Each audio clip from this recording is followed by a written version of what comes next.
The Urban Development of the Skyscraper by Valderrama and Maite Portela. Imagine living in a city where there is no organization. Businesses, offices, and homes spread out in random places of the city. You would feel lost because nothing is in its place. This is where skyscrapers come in. Without them, cities wouldn't be arranged properly. Thanks to these extraordinary buildings, we can use space more efficiently and establish a sense of order in the midst of this continuous change.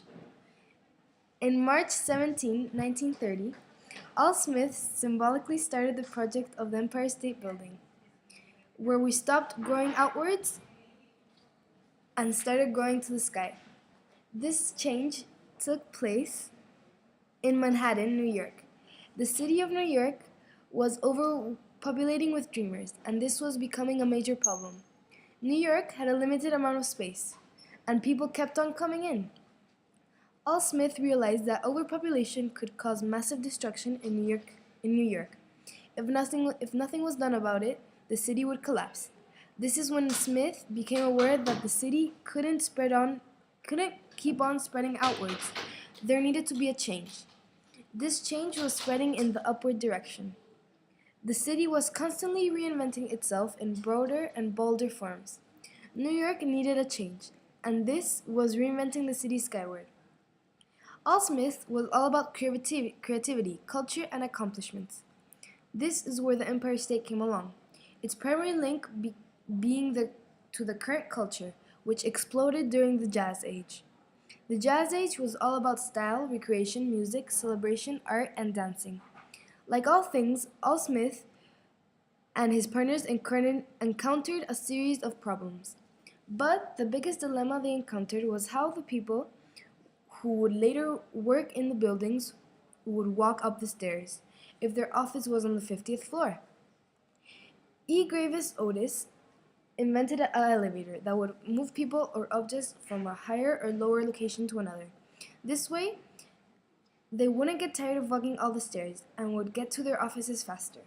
The prerequisite for the adopting of the skyscraper in the modern city can be broken down into three categories: needs, resources, and values. Need. City dwellers who began constructing skyscrapers and incorporating them into modern cities had to fulfill a fundamental need in order to adopt this innovation. Skyscrapers have become part of modern cities in order to satisfy mainly the need for housing businesses and homes on a limited amount of land. According to Edward Gleiser, height has been as a way to improve more space on a fixed amount of land.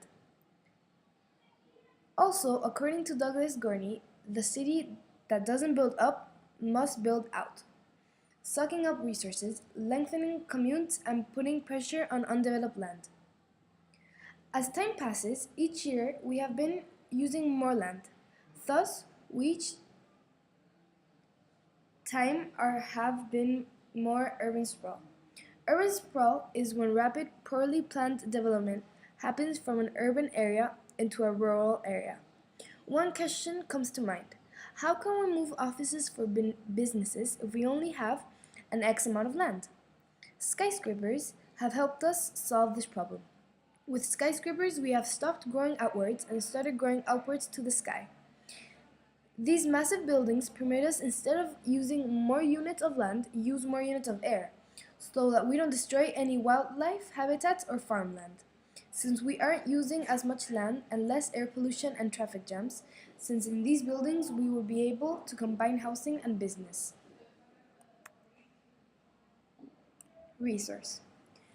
The city dwellers of the modern world could not have adopted skyscrapers if certain key resources had not been available. The most important resource that led to the adopting of skyscrapers in the modern cities has been the elevator. According to Tom Harris, once you get more than 5 or 6 floors, stairs become a fairly inconvenient technology. Skyscrapers would have never worked without the coincident emergence of elevator technology, by the article of How Skyscrapers Work. Also, according to a documentary called The Empire State Building and Its History, and they had to resolve the most daunting dilemma of all: How would people walk up all those stairs? There's no way any of the major significance that could have been built in height without the elevator. It's kind of tough convincing people to walk 100 stairs, so the elevator is more than a casual consequence.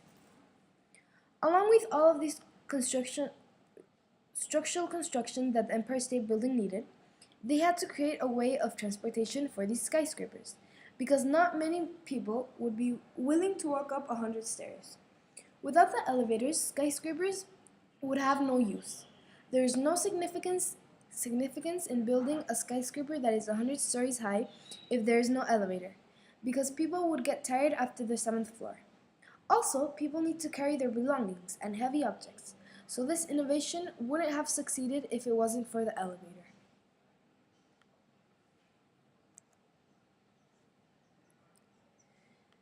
Value. Finally, these modern city dwellers believe on a set of values that has allowed them to continue to enjoy the urban lifestyle. The most important value that led to the adopting of skyscrapers was trying to establish a sense of organization. According to the documentary called Empire State Building and Its History, this modern marble came to be, and what is represented are unlimited links to how industrial people tried to establish a sense of order in the midst of its continual change. Also, according to Douglas Gorney, they concentrated large amount of poor people on very small amounts of land, which made it difficult to create law and order. City Limits, a conversation with Edward Glaser. This city was constantly reinventing itself in broader and bolder forms. Business, offices, and homes spread out in random places of the city. There was no arrangement of things. Space wasn't used properly. More and more dreamers were coming to New York, and these people needed a home. Every time something was constructed, wildlife habitat was destroyed and we were losing farmlands. Pollution and traffic were starting to become a concern to us. New York definitely needed a way to organize the city and solve the problems that were starting to become a concern for everyone. A solution for this was skyscrapers. Skyscrapers would be able to keep more people in the same place, while less land was being destroyed. These buildings could also be mixed-use developments, meaning that houses, stores, and offices could be kept in the same place. Everything would now have a place to be in. Thanks to these massive buildings, we would be able to have a change, and this change would be going in the upwards direction. In conclusion, these are the prerequisites that led to the adaptation of skyscrapers. Without them, the cities we live in nowadays wouldn't be the same. With the problem of pollution we have these days, the skyscrapers is one of the most useful innovations.